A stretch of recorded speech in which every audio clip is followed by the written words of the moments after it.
Hello, YouTube land, and welcome to the Get In and Get Out Nintendo podcast, episode 75.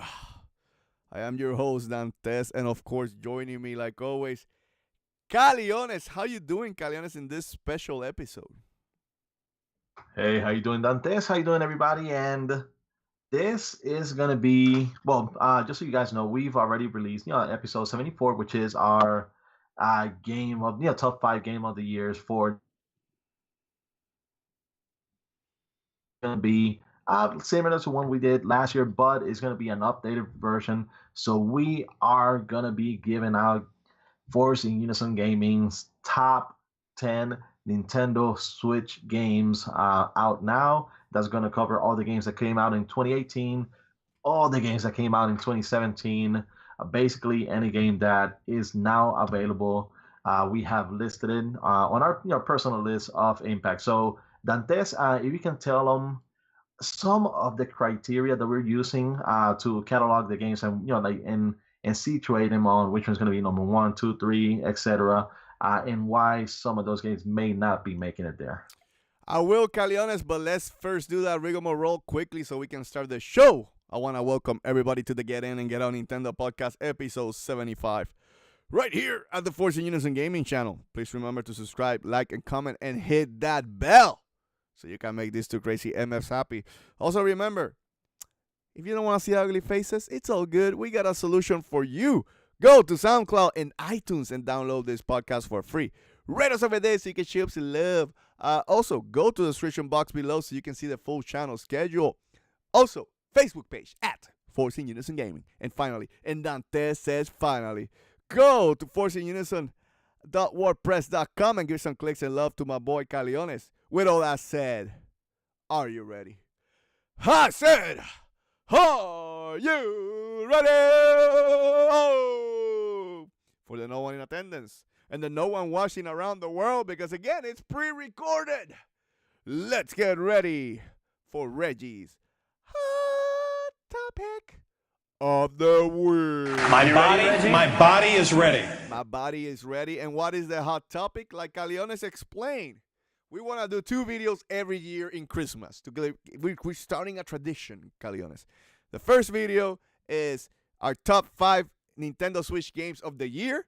Basically, talking about what we like that year and then giving away the prestigious award of Nintendo's Game of the Year from Force in Unison Gaming. But also, every year we want to update the list of top 10 Nintendo Switch games of all time.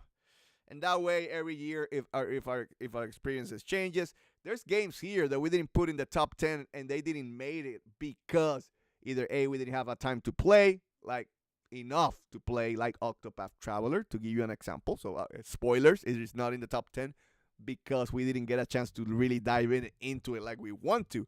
But next year, after we play Octopath Traveler, maybe Octopath Traveler now would make the top 10 next year. You never know. So that's kind of the scenarios. Now, to clarify, there's games here that we missed out that we didn't put, that they're better games than the games that are in the top 10, to clarify.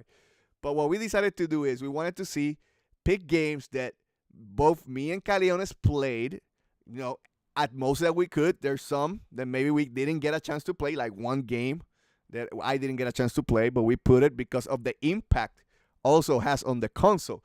So it was more picking the list by a good game. Of course, we're putting good games, but also what represents the Nintendo Switch. So if you give someone, here's the Switch, here's the top 10 games you need to buy because it really represents the console to its fullest. That's how we pick those games. But still, there's a lot of games that we missed. And let's start quickly with the honorable mentions. We didn't put ARMS. We didn't put Undertale. We didn't put Transistor. We didn't put Mario Tennis Aces. We didn't put Donkey Kong Country Tropical Freeze. We didn't put Octopath Traveler. We didn't put Mario Party. We didn't put Bayonetta 2. We didn't put Kirby Star Allies. We didn't put Diablo 3. We didn't put Doom. We didn't put Starlink. Again, a lot of those games, either A, we both couldn't play it, or we didn't have enough time to play them. But, let's just say Caliones gets a chance to play Diablo 3 better on the Switch. Next year, he could be quickly saying, nope, I want Diablo 3 next year on the top 10. The same, Bayonetta 2, we didn't pick it even though it's an awesome game. It's a port, and we try to mitigate the ports in a sense, or ports from the Wii U generation, because we feel that we want to represent the new games that the Switch are giving you. Now, there's games like Mario Kart Deluxe. Spoilers, it is in the top 10. But the reason we put Mario Kart Deluxe is because that game was so big on the Switch that it deserved to be in the top 10. But Bayonetta 2, even though it's a great game, awesome game, wasn't huge on the Switch. I think everybody's waiting for Bayonetta 3. Same with Donkey Kong Tropical Freeze, even though it's all better on the on the Switch than the Wii U version. It still is not a game that you would remember early this year. Oh my God, the Switch, Donkey Kong Tropical Freeze. The same with Captain Toad. They're ports. We are not thinking about those games like Switch games. We're thinking about them more as Wii U games, right? So again, also, Undertale and Transistor. Trust me, Undertale and Transistor to me is top of the shit and should be in there with the top 10. I feel that it's better than a lot of the games that we had in the top 10.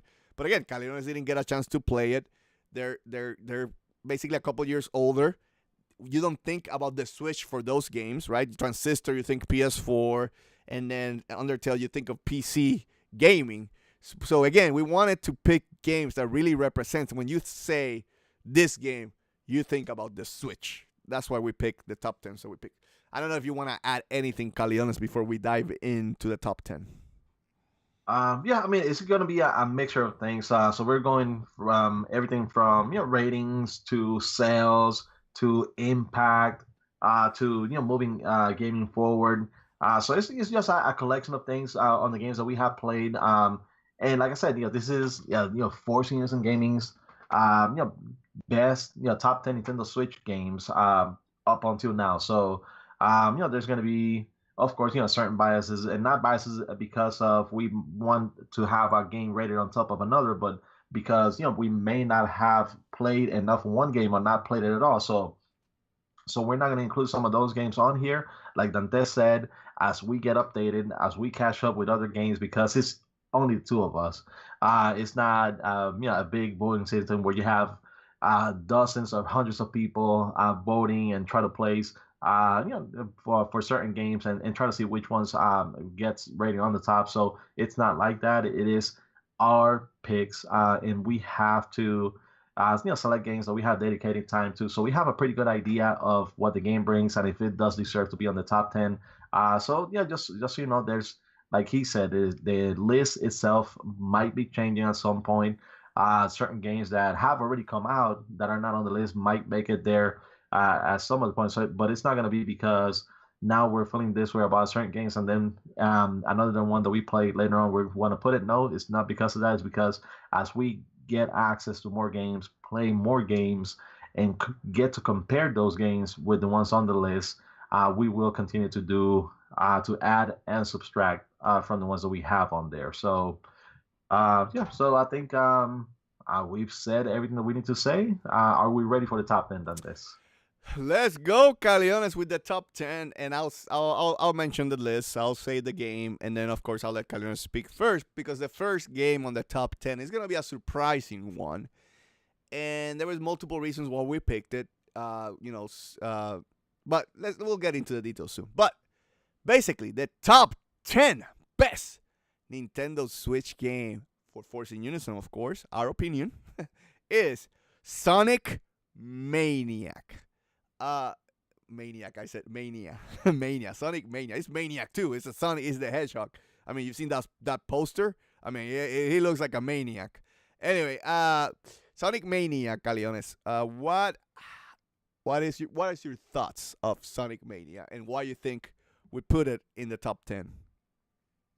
Okay, so one of the things about this Sonic game specifically, I mean, it's not made by Sega. It is made by, I guess a single person.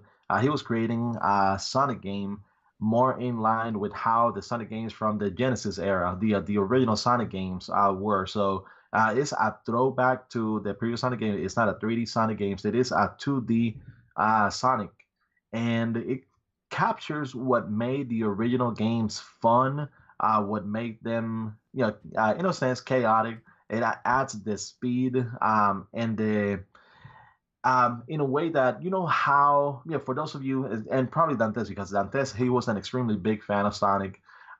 He had it on the on the Game Gear, on the Sega Genesis, and he played those, and you can tell him more than I can, because I was a Sega hater back then. It was Nintendo versus Sega, and I was taking Mario's side. I did not want anything to do with Sonic until later on I opened up. Fanboy. And so, but yes, and to this day I carry that a little bit when it comes to Just a Nintendo. little. Like it's a little bit. But yes, Sonic brought back Sonic Mania brought back the fun in Sonic. It kind of reintroduced people to the old Sonic games, because by this point most of the people had just played the 3D Sonic games, and quality wise they haven't been the best.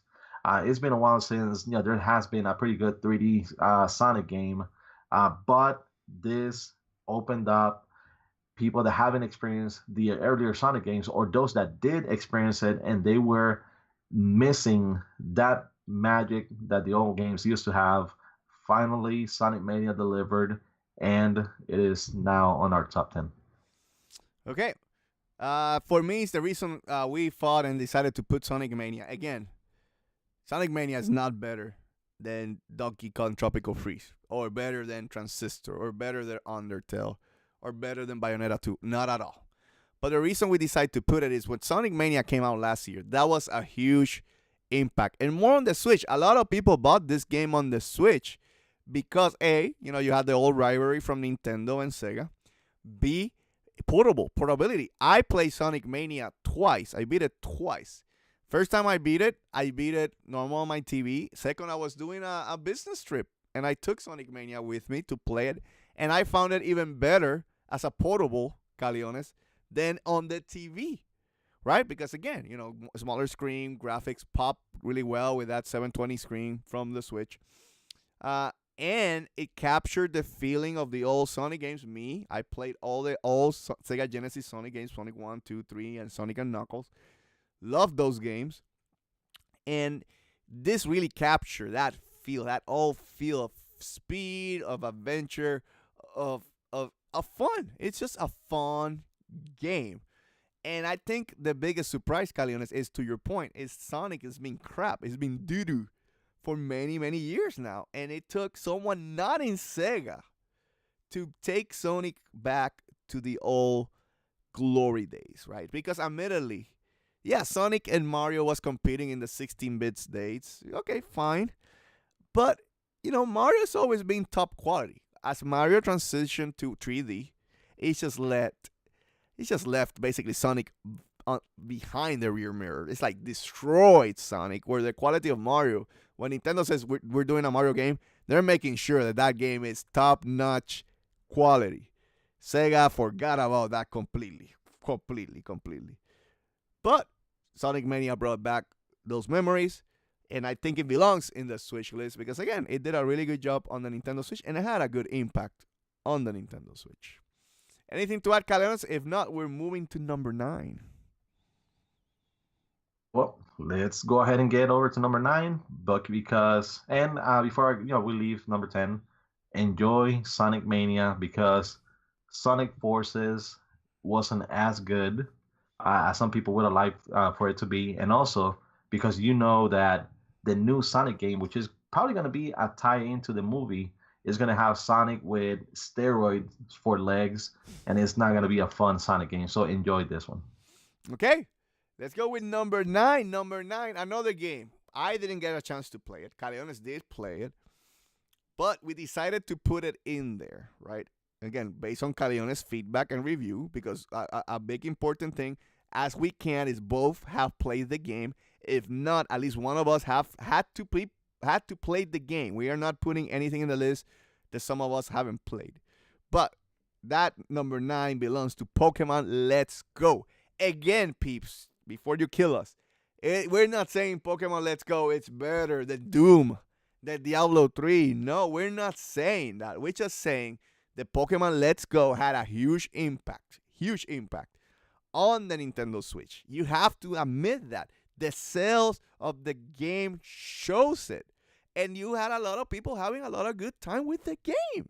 Because, per Caliones, it is a fun game. So I'm going to leave Caliones talk because he can speak better about the game. But, Caliones, why did we pick Pokemon Let's Go as number 9 on our top 10 Nintendo Switch games? Okay, so I mean, it's easy to talk about the franchise. Yeah, Pokemon is, I believe, the biggest selling video game franchise in the world, and that talks about, not just the video game sales, but also the merchandise and everything else. So aside from this, it is known worldwide. It is a franchise that has been around for over 20 years. There's over 800 Pokemons, to capture already, based on when you put all the games together. But right now, aside from being a good and fun game and better than people anticipated because they thought it was just going to be Pokemon Go for the Switch, it is a very, very important game for the Nintendo Switch. It is a game that, aside from selling well and being the best-selling Nintendo Switch games in its first 3 days available before Smash came out, this is the game that is gonna get those people from the Pokemon Go crowd. This is the game that is gonna get the people that have been overwhelmed by or scared to jump into a Pokemon game because there's so many Pokemons to capture that some people are gonna be like, you know what? I gotta start with capturing 800 plus from the get go. I'm not really gonna do it. That's way too much.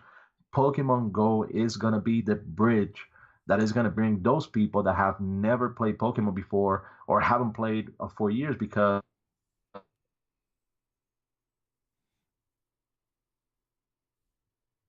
to Pokemon to capture. So it is very important going forward. I believe that with the success of the game and the sales and the critical praise as well, this is going to usher the Pokemon Let's Go remakes of the earlier games. No, it's not going to be Pokemon Generation 8, which comes out next year. It's not going to be like Pokemon Let's Go. It's going to be a more hardcore-ish game for those older Pokemon gamers. But Pokemon Let's Go will be the bridge to bring those people over to the console and go forward from there. So it's on so many sides, on the critical, on sales, and on importance. I rated as the number 1 game or number 9 game on the Nintendo Switch top 10. Okay, I'm not gonna say much. I think what Caliones said is fine. Again, I haven't played the game, but again, the game looks more like an extension of Pokemon Let's Go. The mobile app, the mechanics are similar, but this game basically takes the original Pokemon game Red and Blue and makes a 3D world about the same region. And second, it also has Pokemon battles, right? So again, there's some differences, but the mechanics are more like the mobile game. I want to play it. I will probably play it next year as I caught up. But again, we decided to put a 9 because you can't deny the impact that the game have had on the Switch. I mean, I just want to say real quick that Pokemon Go for the smartphone, it does have trainer battles now, which came with a new update. But it has some quality of life changes in a way that now when you play Pokemon, Let's Go, you can actually see the Pokemon in the real world. So you can approach them. You can go, like not necessarily fight them because it's going to be more so like capture them, but you still have, like you said, the trainer battles and the game after the game end, it becomes more hardcore as well. So it has a lot of hours of fun to offer, and it does get harder the more that you play it. And after the game ends, it's for those that are hardcore that want a challenge, it's going to be there. So it does have a lot to offer. Okay, again, another game similar that we decided to put in there based on Caliones' feedback. Caliones has put many hours on it, but you can't deny the star power of this game coming to the Switch and the impact that it had with the Switch. And of course, I'm talking about Fortnite.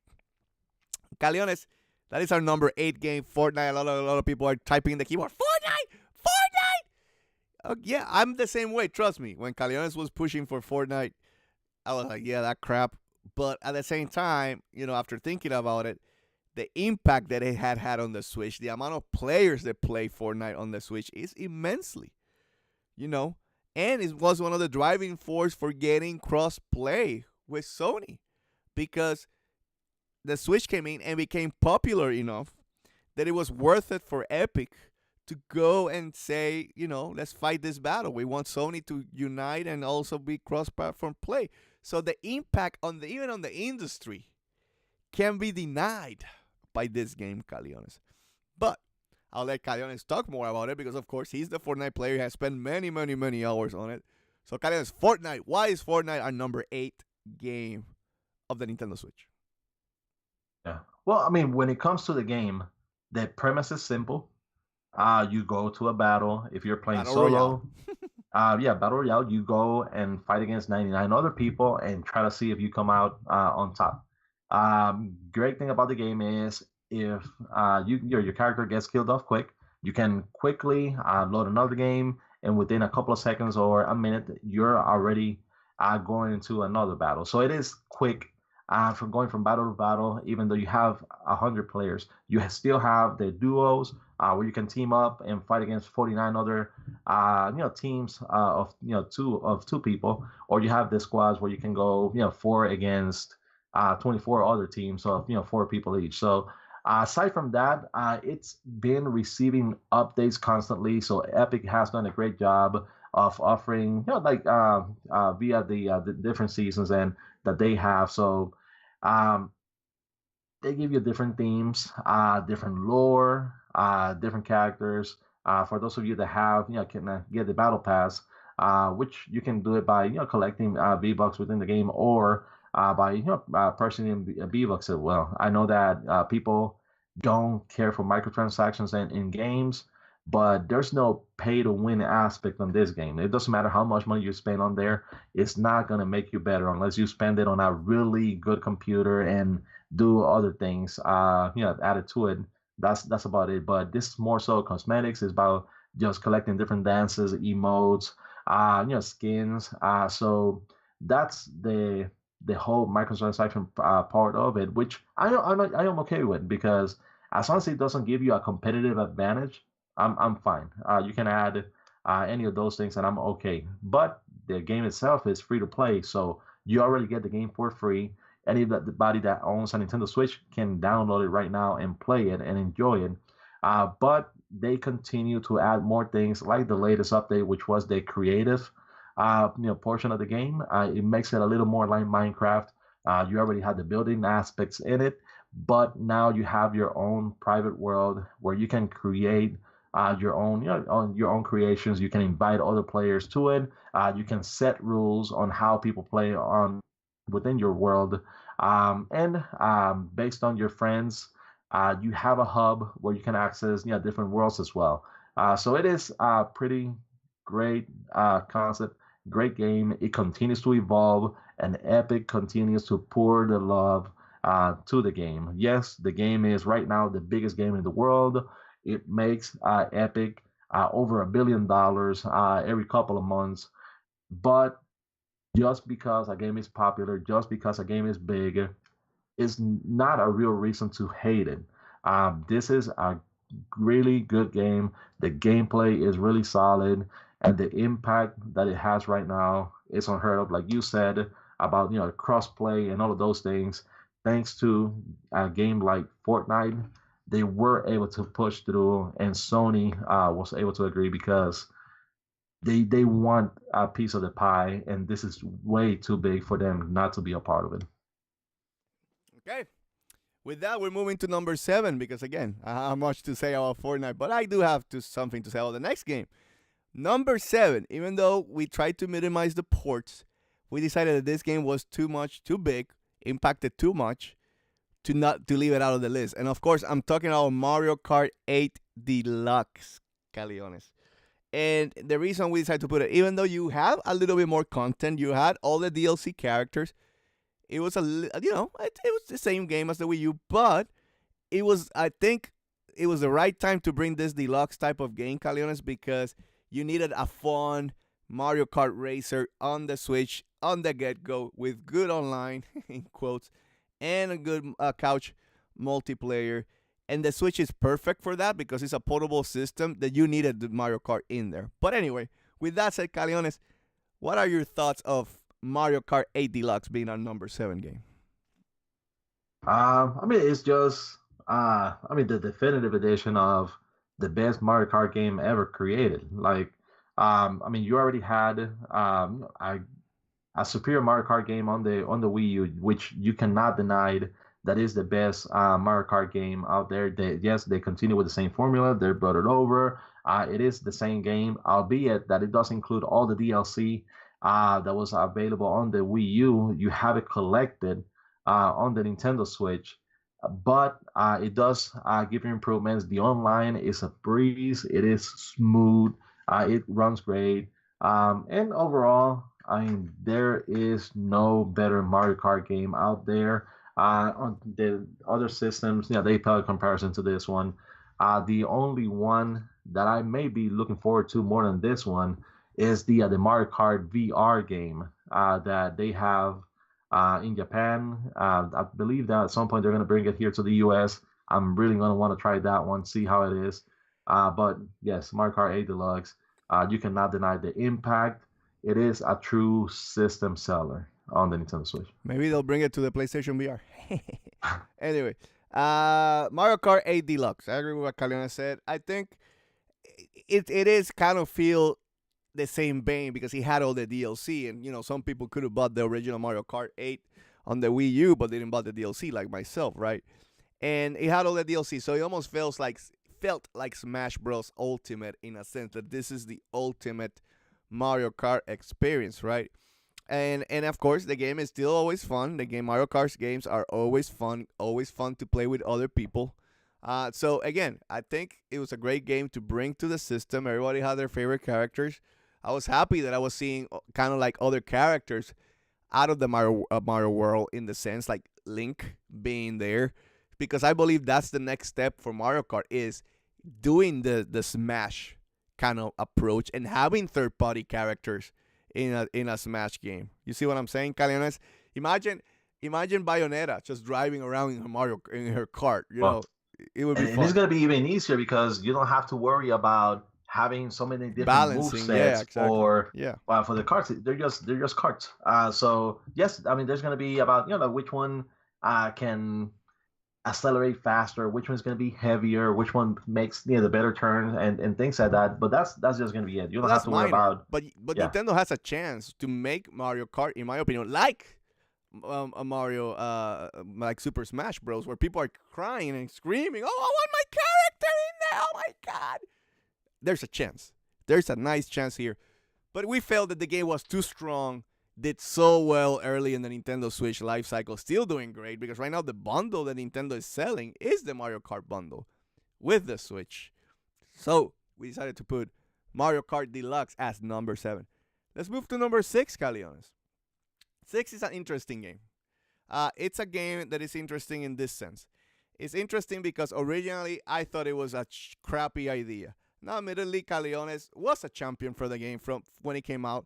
But it's a little bit hard to gauge Caliones' judgment on games like that, because anything that Nintendo puts out, he's gonna think that it smells like roses. But in my defense, Caliones was the champion. But at the end of the day, I was the one who played the game. And of course, I'm talking about Mario and Rabbids Kingdom Battle, right? And the game came out of nowhere.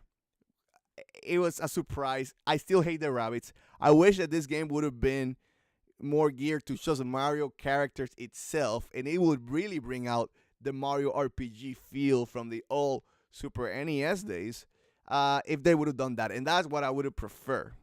Now, Caliones did play a little bit on it, so I'll let Caliones see. I don't know if you have anything to add, and then I'll hit it up why the game is so good. But Caliones, anything to add on our number 6 game, Mario and Rabbids Kingdom Battle? And you froze a little bit. He's frozen in time. Give him a second, please. What Nintendo's doing. Okay, he's back.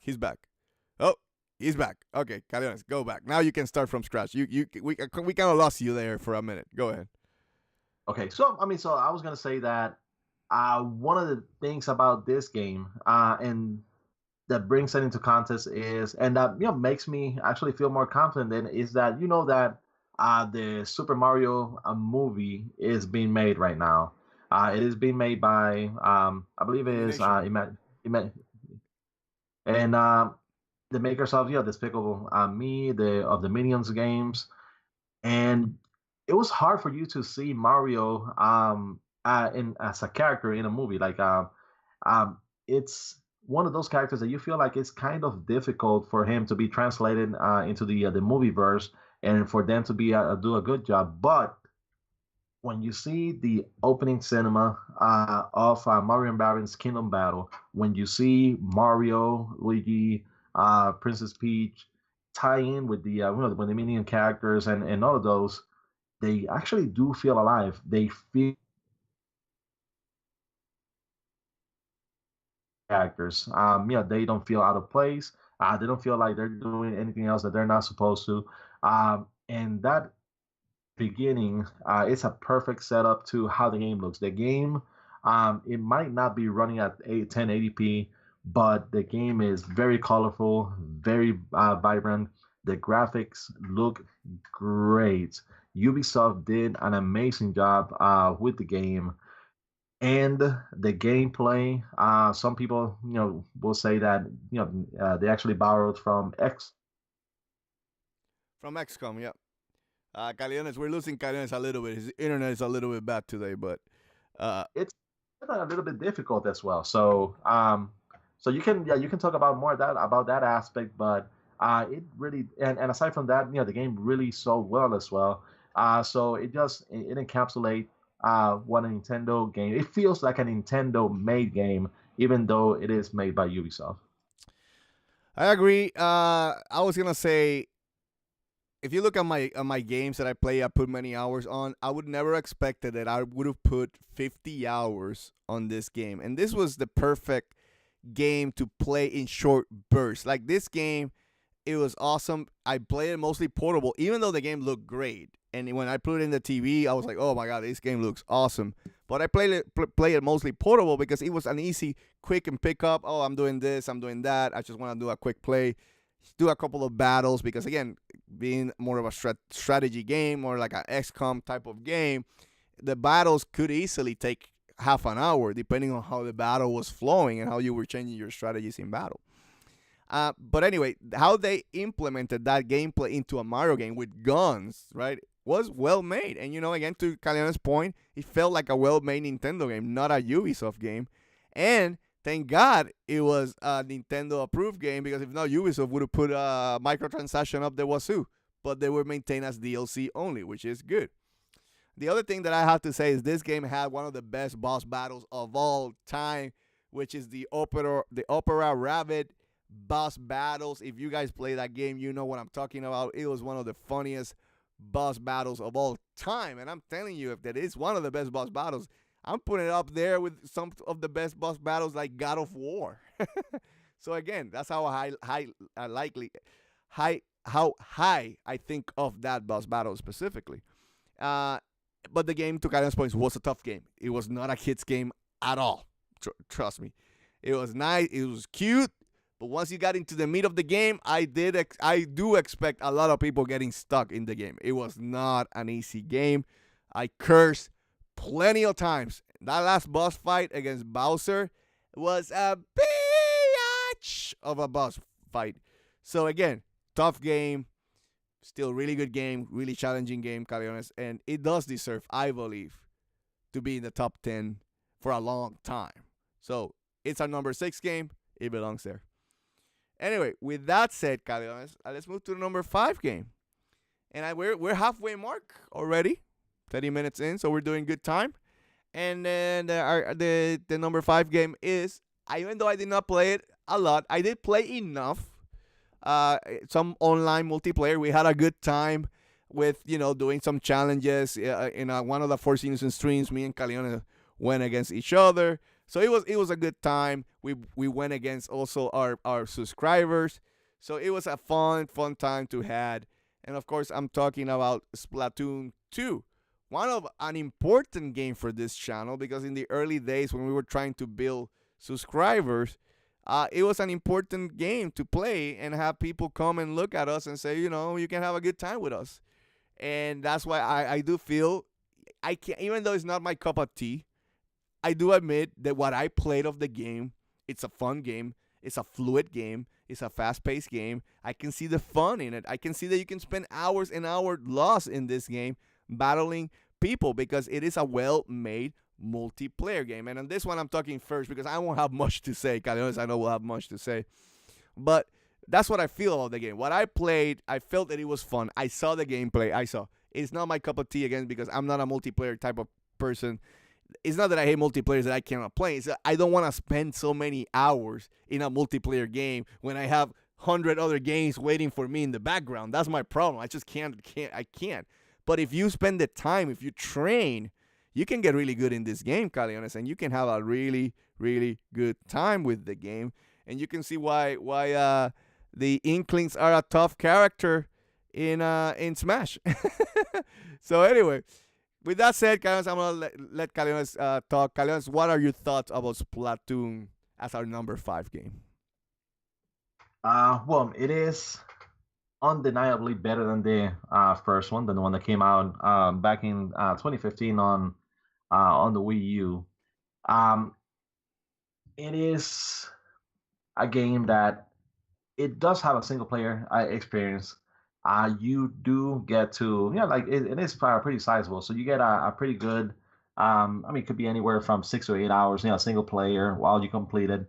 But the meat of the game, what it's all about is the multiplayer aspect. In this time around, they added outside of the different multiplayer maps and things like that, they added Salmon Run, which you have a group of 4 Inklings, and you are charged of on cleaning. So you're hired by this corporation to clean, and there's multiple stages where you're going to be fighting against enemies there. You have different outfits, you have different weapons, you have more stages, stages from the original, and it's a game that even though they have stopped with the updates now, when it comes to additions of stages and things like that, it has so many stages, so many contents, and all of this given for free without having to pay anything extra, that it is well worth it. Yes, they did have an expansion, the Octoling expansion, where it added an additional, I think it was 80 missions of single player, and you can get the Octolings as playable characters on the game as well. But the game itself, those $60 that you invest at first, and there's so many updates that Nintendo did for free, it makes the experience that much more fun. The game, I believe, that is just on the cusp of being a big esports game. The only thing that is holding it back is the voice chat. Voice chat is something that would add a lot more fun to the game because it's like I said, it's all about the multiplayer. If you could talk with other people, like express yourself while you're playing the game, and even for those that are more professionals, to be able to do lay out strategies while the game is happening. Yes, you can use the Nintendo Switch Online app, but that is not convenient at all, having to carry a device when you're already holding on to another device just so you can go ahead and chat. So I believe that's the only thing really holding the game back from being really big on the esports scene. It's already very big in Japan, but to take that next step worldwide. But you cannot deny the impact of Splatoon 2. You cannot deny the sales power, the way that it moves the consoles, how big of an IP it is, which for for us and for people like Dantes, you can attest that whenever the first time that you ever saw the Inklings back on the Wii U era, when they made the announcement, it didn't really feel like something new, something fresh, something that was going to take over the world like it did. But Nintendo hit it out of the ballpark, and Splatoon 2 is the ultimate edition of the Splatoon Wii U game. It is a true sequel. It is not a port like some people try to say at the beginning, but it is a well-made, very good mechanics for the gameplay, for the action, and has so much content that was given for free that it is well worth it. Okay. Good. I think with that, let's move on to our number 4th game. And this is a game that came out basically this month as we record this, but it's already made a huge impact just in sales, gameplay, and fun and everything. All that good stuff. And of course, I'm talking about Super Smash Bros. Ultimate. And Caliones, why is this game just on fire right now? It is the ultimate version of the ultimate fighting game or party fighting game, if you want to call it that way. It collects all the characters from all the previous Smash games, the stages, the music. It has everything for everyone. And I know that people still find ways to complain, even though they've been given everything, but still, you have 74 characters available right now. There's going to be one more for those of you that have bought the game early and have registered it early, which is going to be Piranha Plan. You have an additional 5 DLC characters, which you do have to buy a separate expansion to get those. But the game offers you so much. It is a true improvement over the Wii U. It is faster. The gameplay is tighter. I know that you may have what you believe maybe a complaint about it or something that just feels kind of off. But I think Super Smash Bros. Ultimate, I know it's taking the world by storm. Sales wise, is breaking records when it comes to Nintendo games, and that's why it is our number 4 game of the top 10 Switch games. Okay. It's just a phenomenon. I think Nintendo has created something big in this IP. If you say, what are the top IPs of Nintendo? IPs itself, like they have a huge impact. I would put Smash as number 1, Caliones. The impact, the passion, the how people treat this like this is the gospel. Sakurai is like he only needs to walk on water and people will be kissing his feet, right? Even though there's some people who complain, and even though I do feel that the Smash community can be a little bit toxic, but you can't deny, Caliones, that the impact of Smash is huge, and that's comparable. I'm saying this, and I'm comparing it to Mario. I'm comparing it to Splatoon, Zelda, right? I'm comparing to those franchises right now. I'm telling you, the Smash is bigger. Maybe the only thing that is bigger than everything is Pokemon, but Pokemon is kind of owned by, it's like a 50-50 share in a sense, like Nintendo and the Pokemon company, right? So I would say Nintendo own, right? It has to be Smash. Smash is like brings that passion and that hardcore on the fan base. And this game is not, again, like Alana said about Splatoon, it is not just a port. It is a new game. The gameplay feels different. It is faster paced. You have so many characters. You have so many modes to play in. This game has so much content. You can't deny the passion that Sakurai put on this game. I almost feel, I don't know if it's true, but I almost feel like a goodbye to our fans. And I know we've been saying about Sakurai, some point he's going to leave, but it almost feels like this is it. Like this, he wanted to do a Smash Bros. Where do you go from here, Caliones? Where do you go? You know what I'm saying? That's why it feels like if there's going to be a new Smash, it's going to be next generation, and it's maybe going to be something new because this is that's why it's called Ultimate, right, Caliones? So anyway, we shall see, but it does deserve the number 4 spot. Smash still only did not make the top 3 just because the other 3 games, we like them better because the type of players that we are, but doesn't take away from Smash. And if you had it on your top 3 or you think it's the number 1 game, Switch game of all time, we don't blame you because it is a damn good game. 93 on Metacritic. I think that isn't that, I don't know. I was going to say, isn't that the only 90 the Nintendo had this year? Did they get another 90 from another game? Yeah, they did Bayonetta. Doesn't count. Anyway, so saying that's how big Smash is for Nintendo this year. That was the savior, I would say, for the year. Caliones, unless you have anything to add, do we go to number 3? Because we're going to the top 3 now. I'm ready for the top 3. Okay. Now, this is where controversy, I see a lot of people are going to kill us. Because why we would put this game number 3 when it has so much impact, so much awesomeness. Had a 97 on Metacritic compared to our number 2 game who only had an 83. But I don't care. This is our list. So live with it. And of course, our number 3 game is Super Mario Odyssey. Caliones, why is this game on the top 3 and why is this game so damn good? It is on the top 3 because it is quite simply the best Mario game ever created for me. For me. No. Go keep going. I mean, it's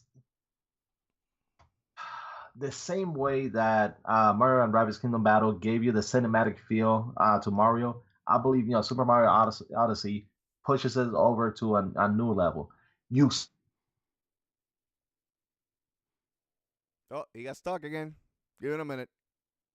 Nope. This SQP. one's taking longer. Huh? Okay, come back. You're back. You're back. You're losing internet access. I don't know what happened. I lost you and then you came back. Keep going, Caliones. What were you saying about Mario Odyssey? Okay. So when it comes to Mario, Super Mario Odyssey, same thing as Mario and Rabbids Kingdom Battle. It gives you that cinematic feel. The game starts at the very beginning. Mario's already in the middle of a battle with Bowser, trying to rescue Peach, and that's where the game begins. It pushes, aside from offering a new slew of worlds, but the movesets. Mario has so many different moves. You can use the cap to take over different enemies, different objects, and those enemies and objects have so many other moves as well that it feels like the game has unlimited potential, especially if you see people doing the speed runs on the game. Those people, they're nuts with what they can do within the game and what the mechanics of Mario allows them to, in a way, kind of like blind it and break the game just to be able to get from one point to the next. So I think I know that you kind of knock the game a little because of the difficulty, but you cannot deny all the other aspects that made Super Mario Odyssey one of the absolute very best games on the Nintendo Switch and of the last decade. Okay. I'll say this about Mario Odyssey. It is not my favorite Mario game, not even close, of all time. But it is a pretty good game. It is damn near perfection when we're talking about platforming. The gameplay is tight. The physics of the games are fire. That's why people can do the craziness that they can do. The levels are well designed, but I can't deny that the game is easy, Caliones, and it gets hit with that a lot for me, because I think Mario Galaxy 2 specifically had the best balance of difficulty and being accessible for other players. So I still think Mario Galaxy 2 is still the best 3D Mario game of all time, but it was tough. It was hard for me to top that because I love that game a lot. Like, that game gave me a lot of feels for Mario again, which in a sense were a little bit like, yeah, okay, Mario, another Mario game. I'll play it because they're always fun. But even though I feel that strongly about Mario Galaxy, I can't deny that Mario Odyssey is a fun game. I put in 100 hours. I collected twice all the moons in the game. So I played the game twice, collected all the moons twice, and put it over 100 hours on the game.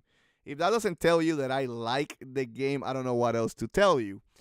And it is a fun game. Now, do I feel that it deserves the 97 that it got on Metacritic? I don't know about that. But I do have to say that the game is a great game and does represent the Switch perfectly because of how fun you can take this game and play on the big TV, which is better to play on the big TV, this one for sure. But you can do it portable also, Caliones. So again, it does deserve the top 3. Mario Odyssey, good job. Good job.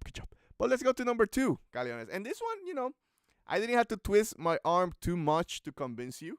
In your defense and the good taste, you did play Xenoblade to the end, fully finish the story. That's the only thing I was asking for you, because I wanted your full perspective, because when I do these fights of why I feel Xenoblade is better than Mario Odyssey, at least you had a perspective because you played the game. And Xenoblade Chronicles 2, I pick as number 2. Caliones could have gone Mario Odyssey number 2 to clarify, but he also felt that the story of Xenoblade Chronicles 2 were so good, it made you invested in the game so well that you can deny that. And, we are both story-driven people, so we like good stories. But, yeah, number 2, we picked Xenoblade Chronicles 2. But anyway, Caliones, what are your thoughts why Xenoblade Chronicles 2 is number 2 on our list? Okay, so it's I'll say it's a combination of things. First, they just don't make JRPGs like these anymore, or at least you would feel that way. Yes, I mean there's still possibilities that RPGs like Persona 5, Ni no Kuni 2, and those eventually at some point could make it over to the Switch. But what we used to hold as the holy grail of JRPGs, it was the Final Fantasy games. And those Final Fantasy games have lost its magic. They don't really feel like Final Fantasy games anymore. Yes, they have the Chocobo, they have the Moguls and those things, but the formula of a great story with great characters and a great battle system is kind of missing.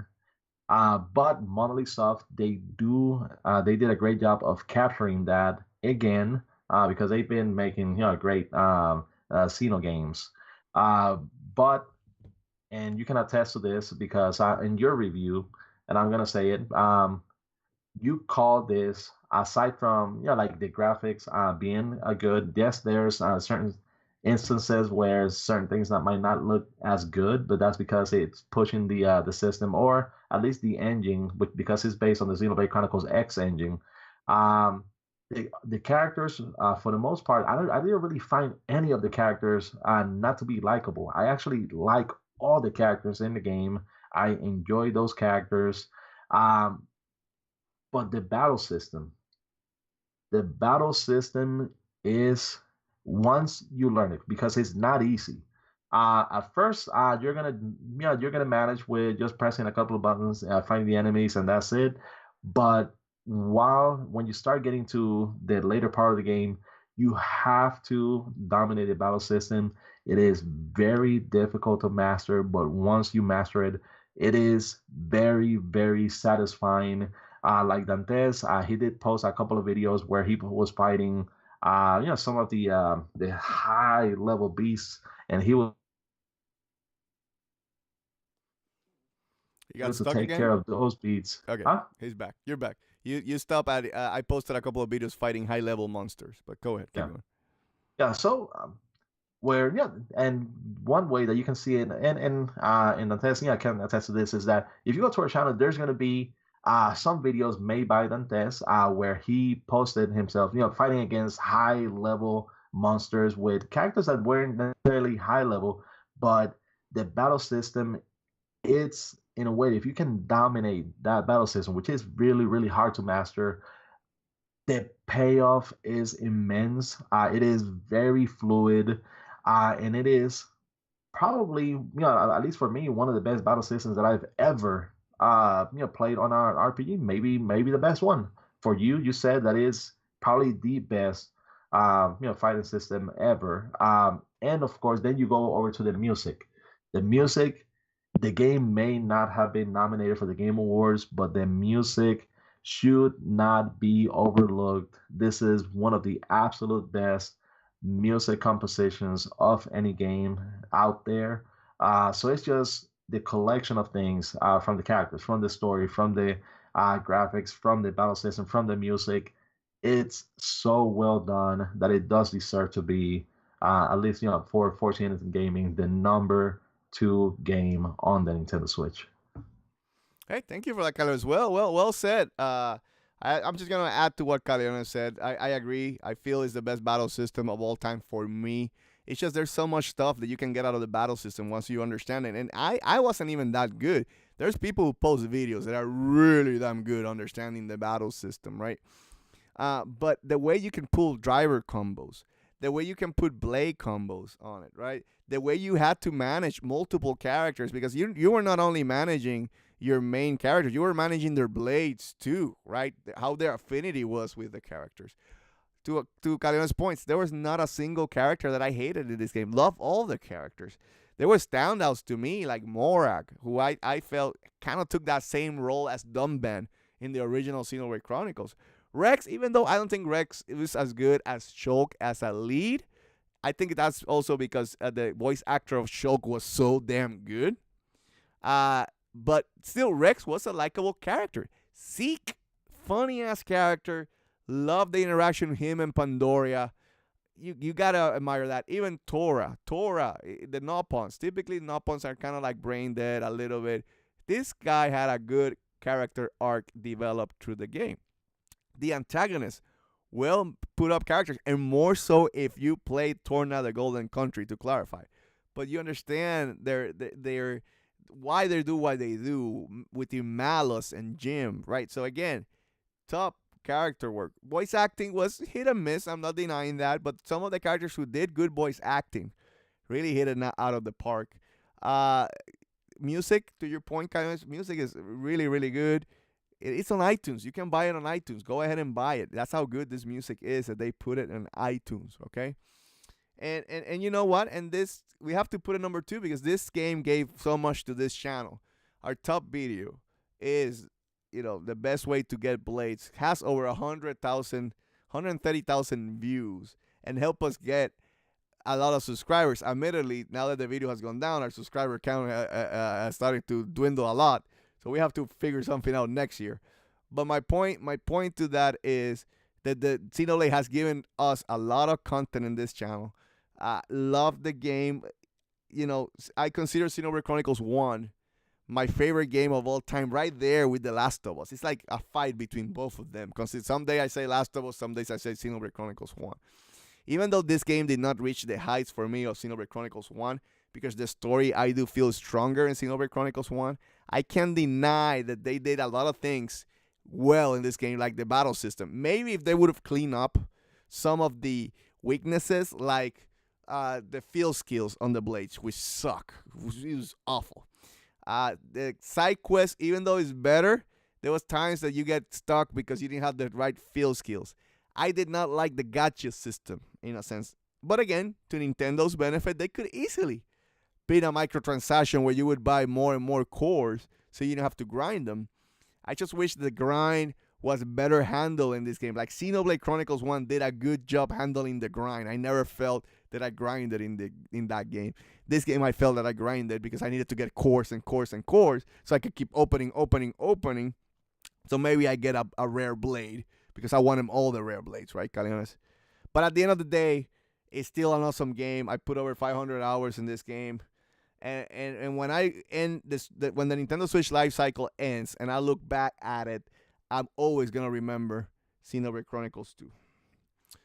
But with that, Caliones, let's go to our number 1. And I think people are not going to be surprised. Again, we picked it again. But even though I had way more fun with Xenoblade Chronicles 2, I can't deny the impact that this game has had on the gaming industry.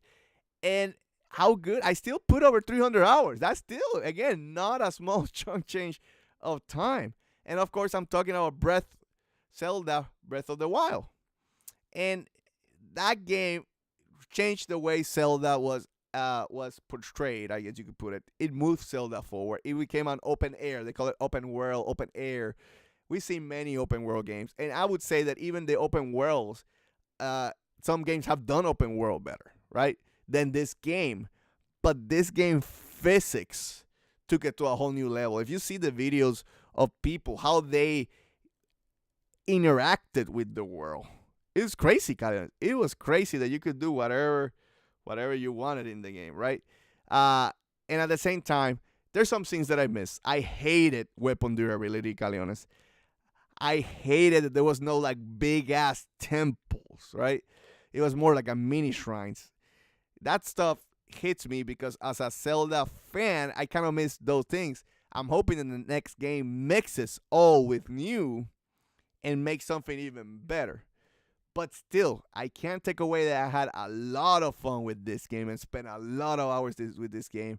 That's why I feel strongly the Breath of the Wild should be number one game because it can't be denied. It was a launch game, Caliones, and it helped the Switch get out of the gates with strong sales. So a lot of props for this game. And of course, won Game of the Year last year for the Game Awards. So Caliones, now your turn. Go ahead. Take us home, boy. Why is Breath of the Wild our number one game for the Nintendo Switch? Well, like you said, it's something really important. The Legend of Zelda Breath of the Wild is the most important launch game since Halo on the original Xbox. I mean, the original Xbox probably doesn't survive as long as it did if it did not have Halo releasing on it. The Nintendo Switch, I would not have had the kind of jump that it did if it would have not had the Legend of Zelda Breath of the Wild as a launch title. So yes, it was supposed to be a Wii U game. Yes, it was supposed to be coming out earlier, but Nintendo did the smart thing of holding the game over to the Switch, optimizing it, to run on the system, um, and the improvements that it does. Yes, open world has been done before, but open world didn't really feel, some of them didn't really feel as alive as this one.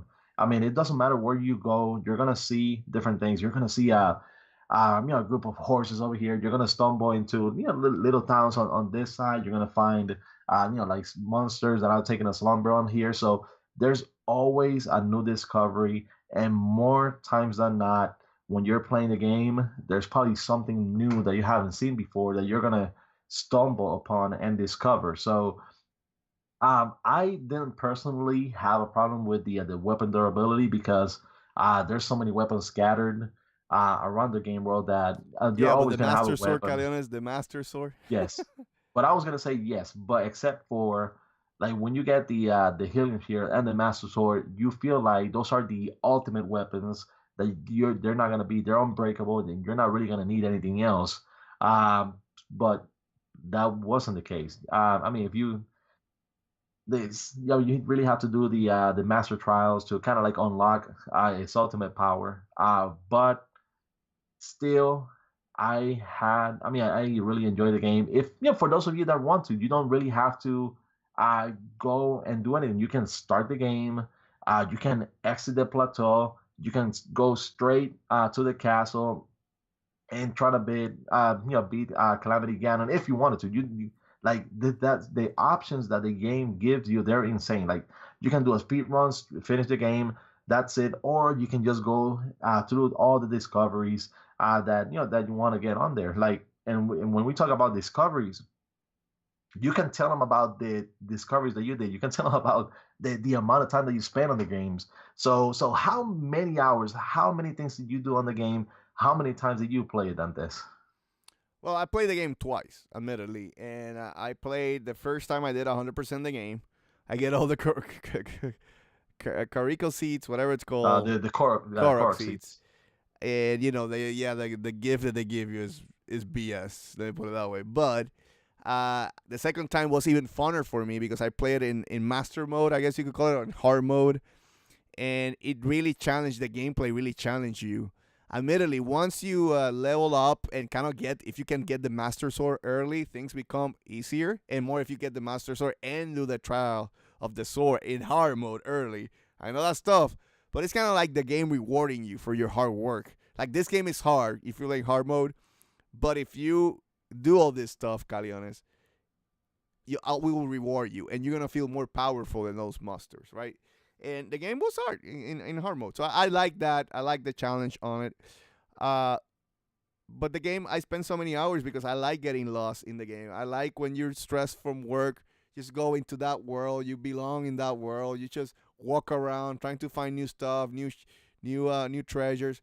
Now for the next game, I do admit again shortcomings on the game. The game is not perfect, even though we're putting it on number one. The game is not perfect. At some point, the loot first wasteful. Like who cares? Like you went and discovered something new, it was some the same loot that you would find, right? The treasure's the same. So I wish for the next game that when they do the open world again and then you find a discovery, that it really means something. You see what I'm saying? And again, I do want them to give me bigger shrines. If you still want to use the small shrine concept, that's fine. But there was a couple good shrines in the game that felt bigger. So I want that consistently so that it really challenges the puzzles. Were some of the puzzles awesome? Yeah. And you know, some of the mini shrines, if you want to keep them for small puzzles, for rewards, that's fine. But we need at least 6 or 7 big-ass shrines, Caliones, that really test your might. And hopefully we'll get something like that in the next game. But still, I put 300 hours in the game, over 300 hours in this game. It is a fun game. It is a great game. But the reason we put it number 1 is the impact that the game had on the Switch at launch. You can't deny that when you give someone new a Switch, you say, here's the Switch. And the person asks you, what game should I buy? One of the first games that are going to come out of your mouth where you're saying it's going to be Zelda Breath of the Wild. You're saying, you bought the system, buy Zelda Breath of the Wild right now. That's the first game you will tell someone. And maybe second, Mario Odyssey.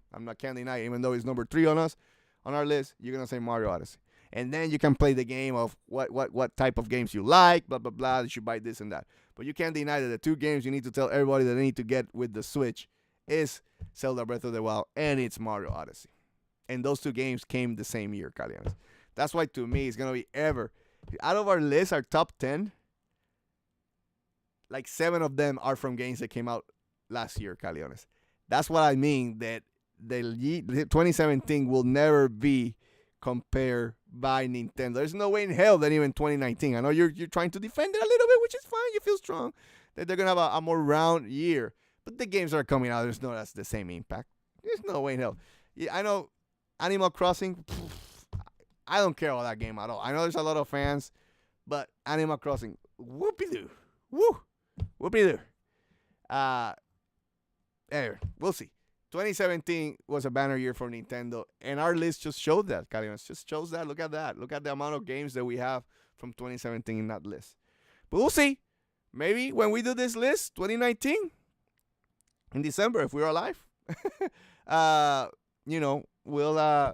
see if it changes, Caliones. Anyway, we're done with the list. Anything to add before we close? Well, I just want to add that even though it at least on our list, 2018 is not really reflected as well as 2017, but 2018 was still a good year for Nintendo. It was a strong second year for the system. Yes, they had the more impactful games coming out in 2017, but there's no way that Nintendo was going to release Super Mario Odyssey in 2017 and then have Super Mario Odyssey 2 out in 2018. That wasn't going to happen. They weren't going to release Breath of the Wild in 2017 and then have Breath of the Wild 2 in 2018. So again, that was not to be expected. Those are games that are going to continue to sell. One of the things that Reggie has stated is that Super Mario Odyssey, Legend of Zelda Breath of the Wild, and Mario Kart 8 Deluxe, those are games that have an attach rate of 50% or greater. So those are games that people will continue to buy, will continue to get. And there's, like Dante said, there's no denying that those are some of the games that you absolutely need to get with the system once you get a Nintendo Switch. For now, these are our top 10 games. If you are a new Switch owner, look to our list, and you cannot go wrong with getting games on that list for your own library. You will find great enjoyment out of them. Okay. And with that, I think it's time to close the show, Caliones. We've been here an hour, so another show with an hour. So I guess that the 2 subjects seems to give us the content that we need for our holiday break. But with that said, let's put that Sinole music. And let's end the show by saying thank you, everybody who came through this video for the Get In and Get Out Nintendo Podcast, episode 75, right here at the Forcing Unison Gaming channel. Please remember to subscribe, like, comment, and hit that bell, baby. Hit that bell so you can make this 2 crazy MS happy. Also remember, if you don't want to see ugly faces, Caliones is a good solution for you. It's easy. go to iTunes and SoundCloud and download this podcast for free. Rate us over there so you can show some love. Also, go to the description box below so you can see the full channel schedule. Also, Facebook page at Forcing Unison Gaming. And finally, Hernandez says finally, go to forcingunison.wordpress.com and get some clicks and love to my boy Caliones. With all that said, thank you again for joining us. And long live Nintendo. Good night, everybody.